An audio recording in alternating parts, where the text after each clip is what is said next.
महाराष्ट्राची जी आपली कुलदैवता आहे कुलस्वामी. आदिशक्ती तुळजाभवानी आणि तुळजापूरचं मंदिर, तर त्याच्यापासून करूया.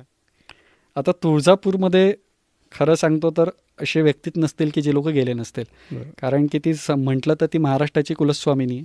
प्रत्येक घरात तिचं अधिष्ठान आहे. रादर असं म्हणू की 3.5 शक्तिपीठे जी आहेत आपल्याकडे, तर कुठेतरी आपल्याकडे देवीचं अधिष्ठान असतंच. आणि प्रत्येकाकडे कुलदेवता दैवत हे दोन्ही असतं. तर अशी पहिली म्हणजे कुलस्वामिनी महाराष्ट्राची म्हणजे तुळजापूर. त्यातही तू विचार कर की मी लिहित होतो सोलापूर तरुण भारतात, ठीक आहे, सोलापूरच्या जवळ म्हणजे तुळजापूर. आणि मग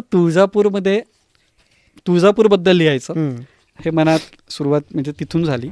आणि तू बघशील तर पुस्तकाचं मी जे हेडलाईन्स आहेत म्हणजे पुस्तकाचं शीर्षक जे आहे ते पण मी थोडंसं असं वेगळ्या पद्धतीने ठेवलेलं आहे प्रत्येकाचं. तर आचार्य शंकराचार्यांचं जे हे आहे भवान्याष्टक, त्याचंच पहिलं हेडिंग ठेवलं गतिस्त्वम गतिस्त्वम त्वमेका भवानी. आणि मग तिथून ती भवानी जी आहे ती कशी आहे. आणि या मूर्तीचं एक वैशिष्ट्य असं आहे जे मला पर्सनली आवडलं, ती म्हणजे ती अचल आहे. म्हणजे ती उचलून बाजूला ठेवल्या जाते. मग ती निद्रा होते, तिचा निद्रा काही काळ असतो. तिच्या नवरात्र म्हणजे शारदीय नवरात्र झाल्यानंतर ती काही काय म्हणजे निवासाला जाते. मग ती अश्विन म्हणजे पौर्णिमेला, शरद पौर्णिमेला ती परत त्या स्थानावरती येते. तिचे राजोपचार पूजा, तिचं सगळं जे आहे, तर तिच्यासमोर मांडलेला गोंधळ, सो ते कुठेतरी होतं. आणि तिथून सुरुवात म्हणायची. आणि कुठल्याही देवतेचं म्हणजे मला असं वाटतं की गणपती अधिष्ठान तर तिथे देवी पण असतं. तर मग अगेन की कुलदेवता म्हणून सुरुवातही देवीपासून झाली. सो तसं आणि शेवट दैवत झालं. राम. तर तो तसा एक प्रवास होता. वा.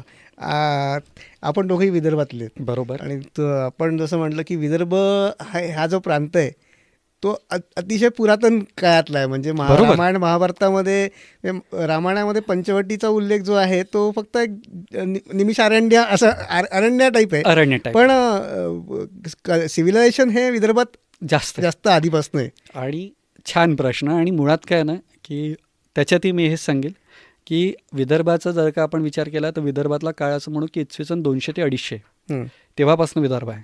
बरोबर. म्हणजे वाकाटक विदर्भात होऊन गेले. पण मी तुला त्याच्या आधी घेऊन जाईल. म्हणजे महाभारतात आपण बघतो की रुक्मिणी मातेचं माहेर कौंडिण्यपूर. हे कौंडिण्यपूर. एक्झॅक्टली. कौंडिण्यपुराच्या मंदिराबद्दल थोडक्यात. इंटरेस्टिंग.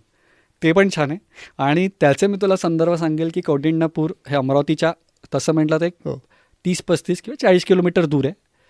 ती जी भुयार आहे म्हणजे जो आपण भागवतात उल्लेख ऐकतो की रुक्मिणीला कृष्णाने पळवून नेलं, तर ती जी गुफा ती अजूनही आहे असं म्हणतात. आता त्या आतमध्ये कोण गेलं होतं मला माहिती नाही. ती आता त्याला एवढं मोठं कुलूप लावलेलं आहे. आणि एकविरा आणि अंबाबाई हे जे अमरावतीचं कुलदैवत म्हणजे लोकांचं दैवत आहे, तर त्या मंदिरामध्येच तिचा तो हे आहे. तिथून रुक्मिणी मातेला पळवत का, तर रुक्मिणी कौंडिण्यपूरवरनं त्या देवीच्या पूजेला आली होती. म्हणजे तू विचार कर की त्याचे संदर्भ की तिथे कृष्ण पण आला आहे. आणि एवढा जुना काळ आणि त्याचे कुठेतरी संदर्भ आहेत. तर ते रुक्मिणी मातेचं मंदिर बघण्यासारखं आहे. आणि ते पण तसंच आहे की ते पण इतकं जुनं आहे. मग त्याच्यानंतर त्याचं कसा काय पुढे म्हणजे आपण असं म्हणू जीर्णोद्धारच म्हणूया, तर तो प्रत्येकाने आपापल्यानुसार केला. मग वाकाटकांनी त्याच्यामध्ये आले, त्यांनी पण काहीतरी त्यांचं योगदान असेलच. सो तसा प्रवास होत आता ते एक नवं मंदिर आणि देखणं मंदिर उभं झालं आहे.